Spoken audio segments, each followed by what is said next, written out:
Brave. For everyone. Meeting.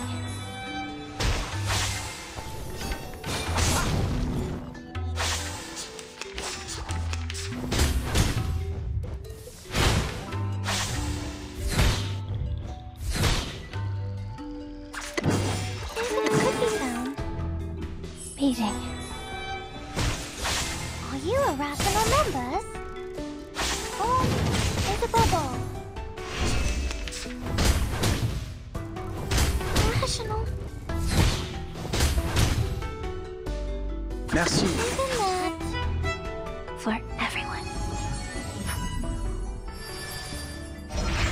Never hesitate.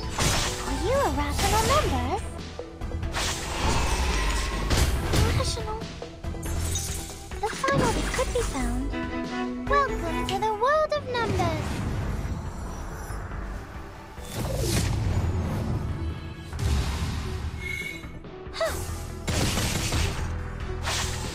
Stars.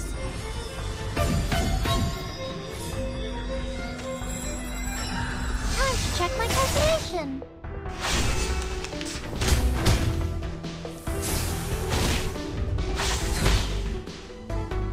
Brave. Time to check my calculation. Never hesitate. Goodbye.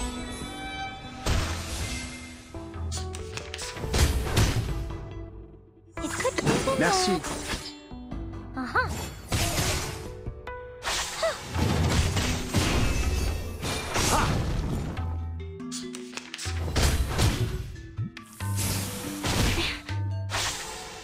Brave. Merci.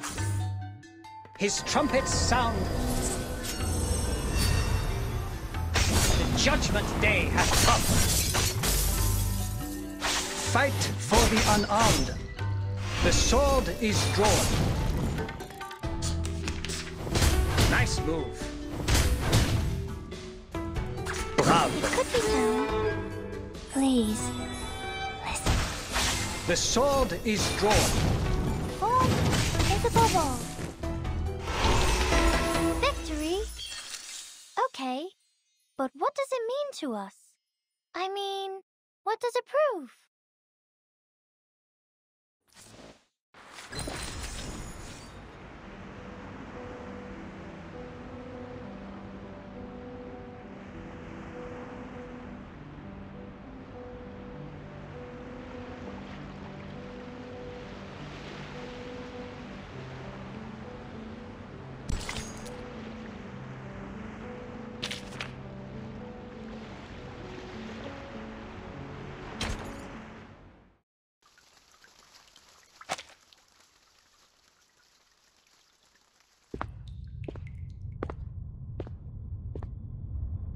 Can somebody tell me why I constantly get locked up ever since I've known Vertin?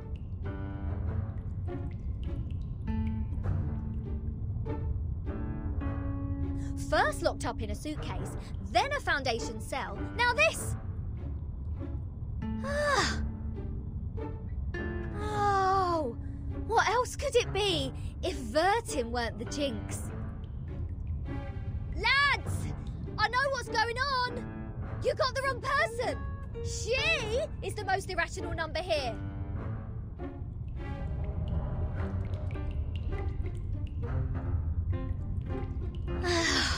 I'm knocked.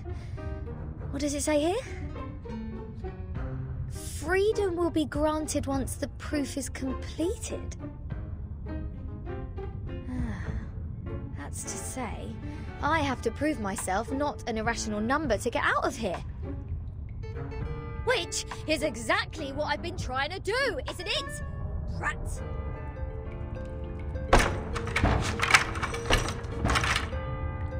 Ugh.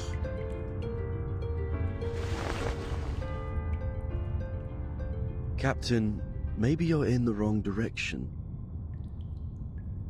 This apple presumes that the followers on this island have a close connection with Pythagoreanism. Pythagoras? That ancient Greek mathematician? The guy who said something about the opposite side of a right triangle? Isn't he the guy who lives in sometime BC? Maths is only a part of the Pythagoreans' achievement, but from a more universal perspective, they are a mysterious group of scholars.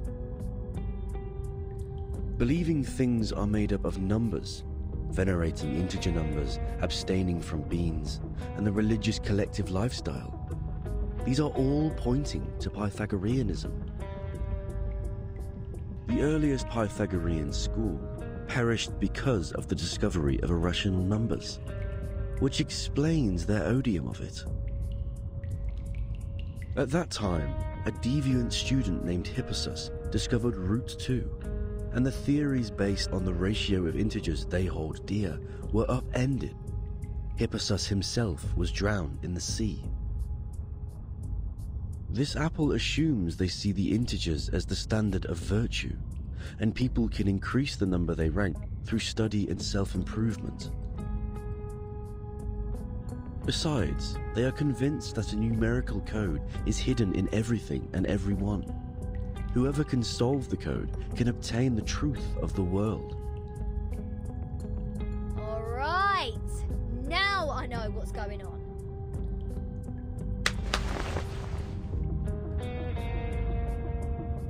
This pirate has had enough of this moral standard, which is obviously prudish, backward, and lacks humanitarian spirit.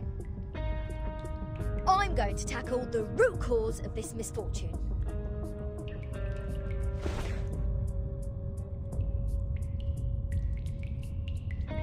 I'm breaking out! Why am I not surprised?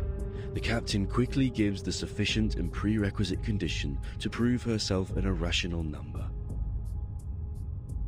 This apple may be able to offer some help.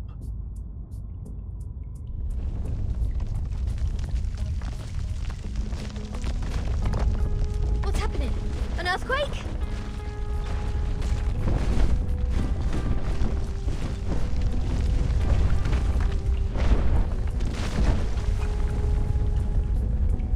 All Abraxases are flying in the same direction. Is this their habit, or... Ah! The roof is about to collapse!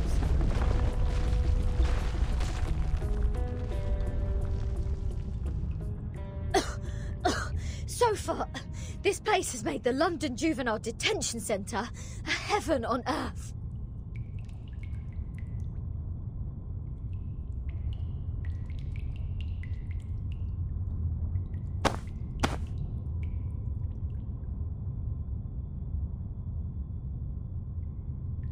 Oh, is there a piece of paper? Did one of the Abraxases drop this? Strange.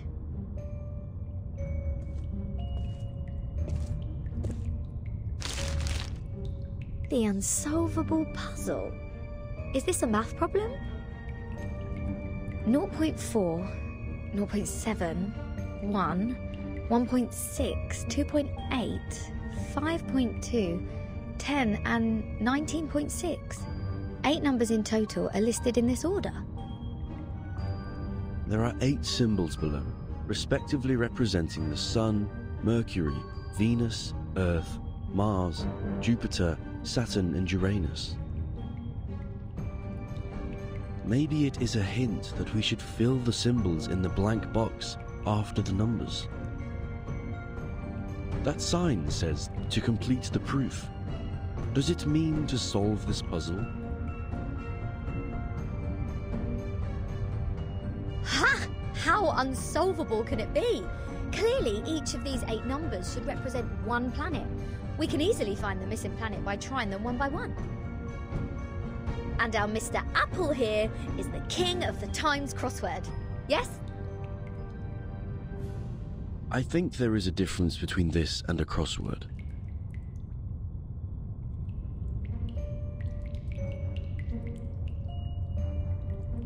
In this apple's humble opinion, the ratio of certain numbers should match this number sequence, such as the radius, volume, or rotation period.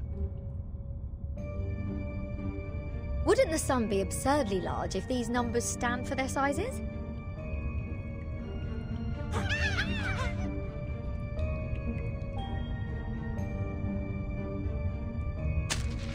Hey! The underground critters are back! Go away! Don't touch my notes! It's not your food!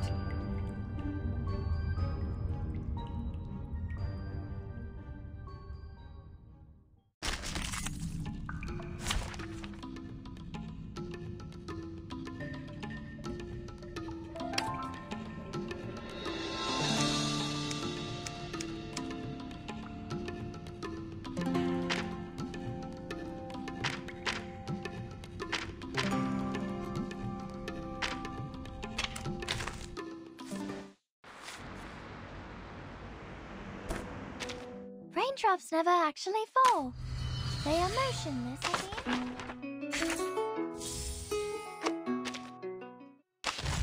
Welcome. A truly marvelous hypothesis. I hope a nice result. It's almost as precious as the number 1, the mother of all things. The beginning of nothing turning into something.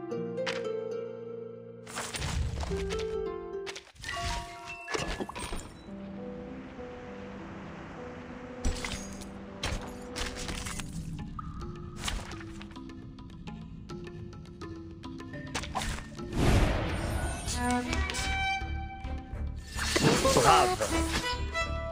For everyone. Intersect and divide. Ha! Rational. Merci. For everyone. Never hesitate. Goodbye.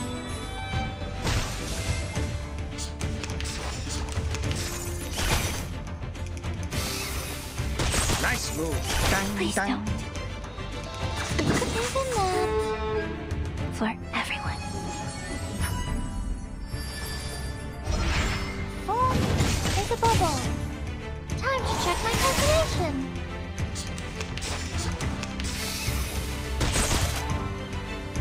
It could be found. Stars.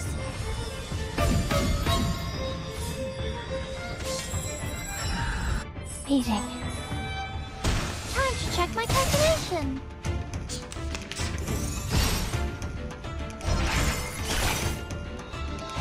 The final demonstration Bravo. could be found. Welcome to the world of numbers.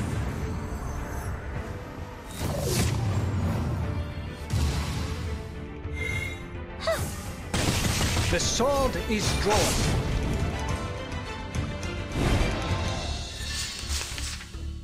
Follow the will of gods. His trumpets sound. The judgment day has come. Are you irrational numbers? Goodbye.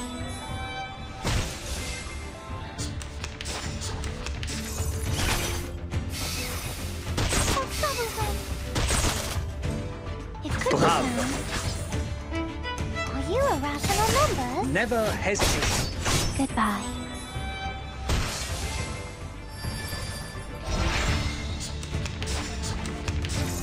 Dang, dang. Merci. Bravo. Isn't that? Fight for the unarmed. Never hesitate. Intersect and divide. Yes. Great.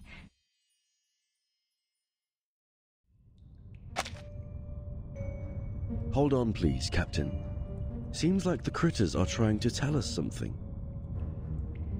They are pointing at the sign of the sun.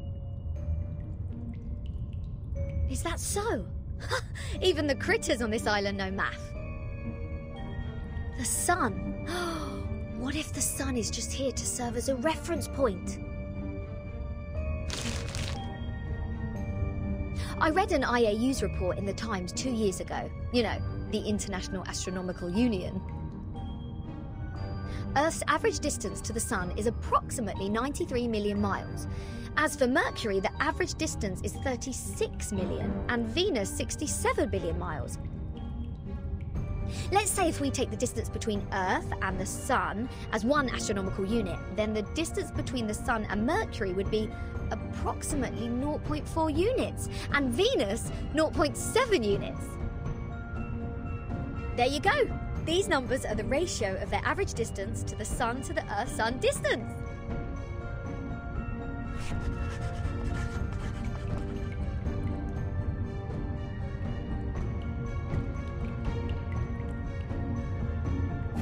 The average distance from Mars to the Sun is about 142 million miles. Jupiter about 484 million miles. Saturn 886 million miles, and Uranus 1.786 billion miles. By rough calculation, and if we round the results to one decimal place, Mars would be 1.6 unit, Jupiter 5.2 unit, Saturn 10 unit, and Uranus 19.6 unit. That's weird. All these numbers one can hardly remember have become so clear in my mind. But if these numbers stand for the ratio of distance, what's the planet for 2.8? There's no planet between Mars and Jupiter. If the Sun is the reference, we will have one planet missing here. Is it really a puzzle unsolvable? Aha! Nothing is unsolvable. You are looking at the solution. There must be one planet out there, unknown to us as of yet, located between Mars and Jupiter.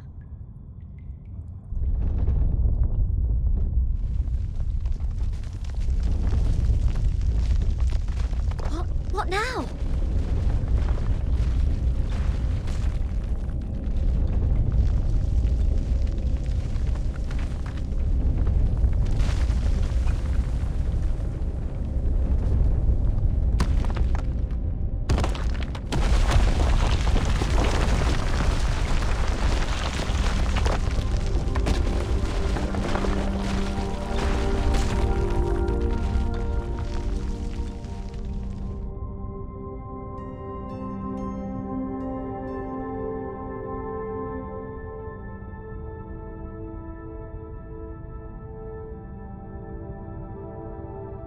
What is this? A celestial body, which I have never seen before. Captain, this apple has an impression on this. There is indeed a star between Mars and Jupiter. It is called the Ceres, discovered by Piazzi Giuseppe, an Italian priest in 1801. Ceres? Did we just validate its existence? Is the universe truly arranged according to this sequence? Could this be the ultimate key of everything?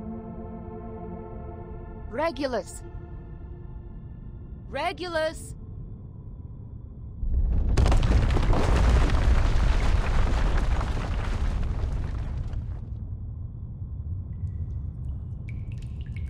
What are you doing? Good food poisoning after accidentally eating one of those critters? Odd. My head hurts. What was that?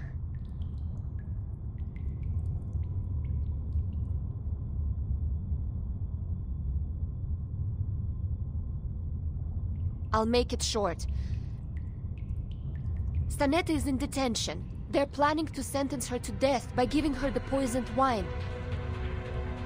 Hey, what?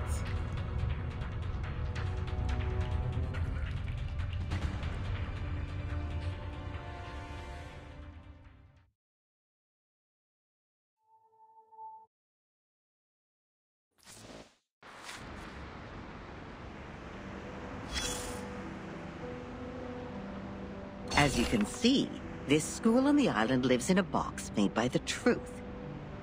Even if they have a donut in their hands when they are hungry, they still see a topological space. Like the cute ring attached to an initiation toy. It's not food anyways. But if you give them a puzzle, they will enjoy it like the best Kaiserschmarrn. Oh, my apologies. I was not talking about the one you are holding. No. With all due respect, that thing in your hand is pretty old. The mold on it seems to come from the 18th century. judging from the smell. I'm sure you know it will make you sick if eaten. But we have to admit, it is not just ordinary mold. It reminds us of the story in which, once, a merchant's son looked up at the night sky and found the answer to the stars for us. The young man firmly believed that the movement of the stars and the sun follows certain laws, just like how the delicate gears in a watch work together. And his point was even proven correct by Zeus's grandfather. When another gentleman observed the sky through the reflecting telescope he took great pains to make, a celestial body was exactly there. What was it called? 19.6. The 8th number in the sequence, the 7th planet in the solar system, and the legendary God of the Sky. If the world was not created by God, are there any theories we can use to explain such a beautiful law?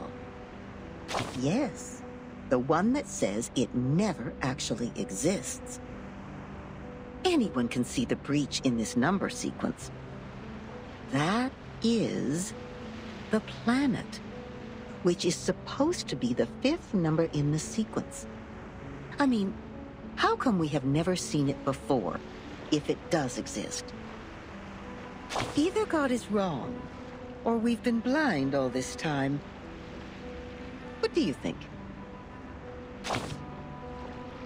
Oh, darling, I forgot that you are one of the boring people from the modern times. You need to understand that we are talking about a forgotten masterpiece from the 18th century. Back then, everyone still believed that the imaginary creatures living on the stars got to witness the birth of God's creations, and the everlasting temperature changes up there were set to punish the exiles. Oh, how romantic. It was a beautiful dream, but it was still ended, eventually, by another discovery, the 8th planet. Not the Ceres, nor the Uranus, but a new planet. People found it through more precise astronomical data and calculation, proving that the number sequence found by the merchant's son was only a myth. Now we are clear of what we've been talking about. It's an unsolvable puzzle. It makes no sense from the very beginning. We found the Ceres because it happened to be there. It is real, and no one can deny its existence. In other words, we can perfectly prove the rationality of mathematics because we invented it. It's been a good dream, I suppose. Now, imagine that you are walking alone in the darkest valley ever, trying to drag your fragile body upward as much as possible before it is worn out. Hoarse cries squeeze their way out of your mouth to ask for a response from the gods. Suddenly, an afflatus dawns on you. The next moment, a miracle happens. You are already at the top of the mountain, witnessing the rise of a huge celestial body from the skyline. Even if it's only in your imagination, you have just witnessed the dawn of the creation, and the shock is real.